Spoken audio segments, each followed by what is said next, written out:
What's up? Ngayon, nandito naman tayo ngayon sa Bukawi.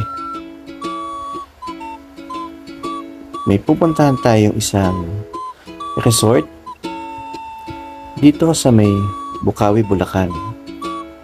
Nandito tayo malapit sa Philippine Arena at Philippine Sports Stadium.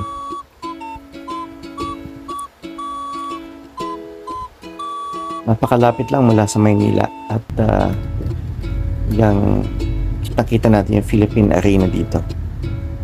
Nasa pagitan lang siya ng dalawang stadium. Ayan. Ito yung Arena Waves.